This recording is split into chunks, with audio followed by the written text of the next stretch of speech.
Welcome to the Get a Life podcast. Explore survivor stories. Uncover the hidden truths. Join our X-Call conversations. You matter, and so does your story. Hi, everyone. Welcome back to Get a Life podcast. We are here today just for a little short podcast on Strive 25, and I am joined today with Richard Marsh as well. We are both ex-members of the Exclusive Brethren, now known as the Plymouth Brethren Christian Church. On November 26th, the PBCC, the Plymouth Brethren Christian Church, are holding their Strive 25 event, ostensibly to raise the funds needed for One School Global in 2025. The following email was recently circulated to all PBCC members, and an insider sent it to us. This is what it said. So this is the email. It says, "Good afternoon, Strive 25 special announcement. We are excited to announce that we're holding a Strive 25 event. This is brought to you by GFT and will also include the GFT 2025 annual appeal launch. You will hear from each enterprise lead on the highlights for 2024 and how your generous support enabled their teams to achieve. They will set out their commitments for 2025.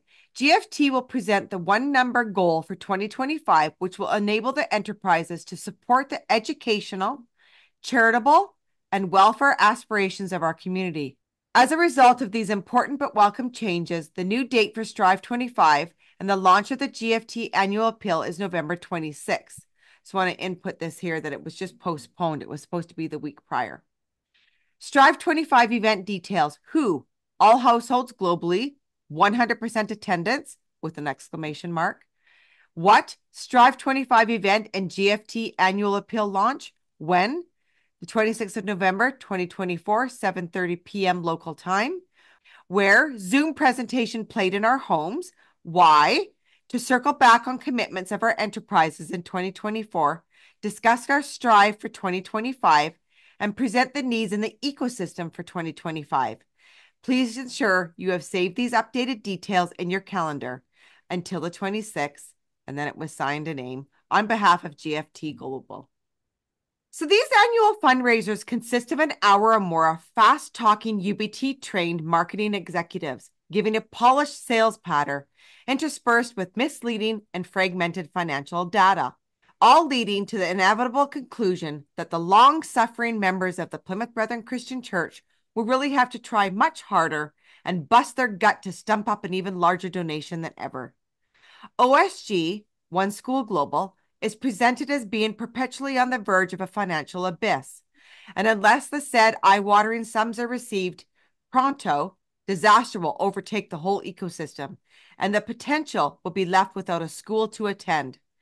Insiders have asked us to find out what the real annual costs of One School Global are and what resources the ecosystem has to meet them.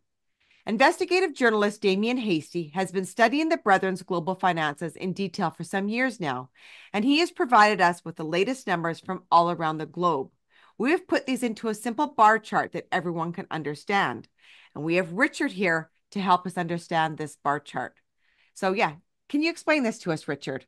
The numbers we are presenting here are taken from investigator Damien Hasty's extensive research into every aspect of the PBCC's finances. To make it simple for anyone to understand, we have reduced this to just three numbers presented in millions of Australian dollars. The first number is the annual cost of running One School Global, which is about $286 million. That is the left-hand column on the bar chart. The second number is One School Global's annual income, the middle column on the bar chart. That comes to about $345 million. We have broken this down into four sections. The largest part in blue comes from UBT and Campus & Co. So that's all the money you spend on overpriced phones and phone plans, computers, insurance, business seminars, and so on from UBT, plus your groceries from Campus & Co. Some of this goes directly to One School Global, some is funneled through Grace Trust and NAF. Then there are the school fees, in yellow, which keep going up.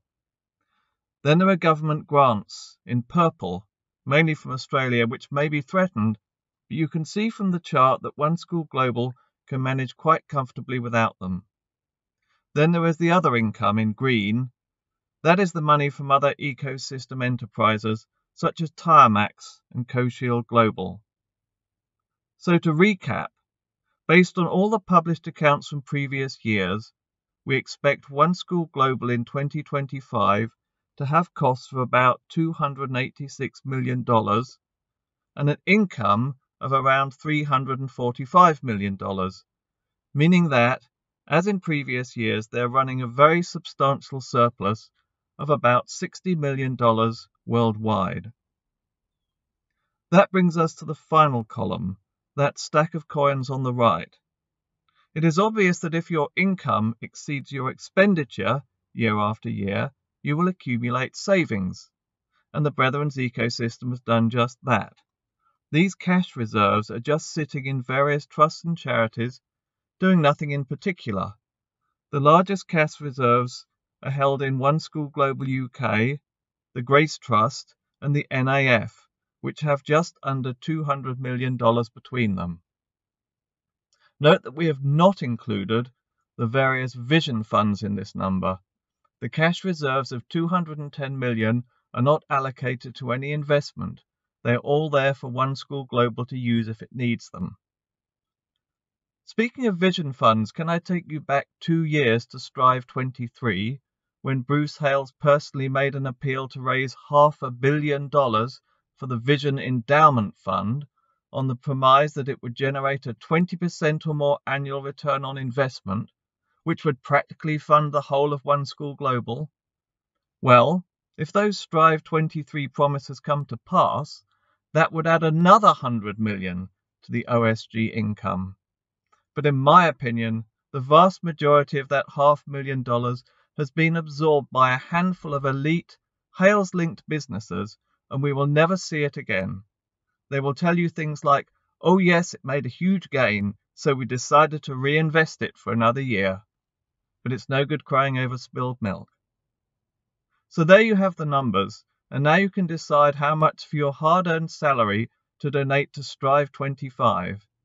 But if I was a community member, I would be asking One School Global to split that $60 million surplus between the 54,000 members and give every man, woman and child a nice $1,100 rebate check. We think you'll find these results surprising and hope that this will help you to decide how best to spend your income in 2025. Until next time, everyone, much love. Take care.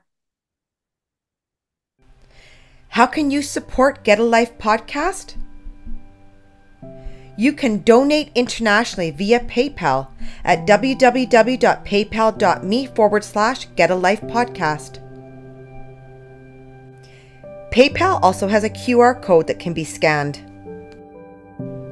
Or donate to our Get a Life podcast GoFundMe.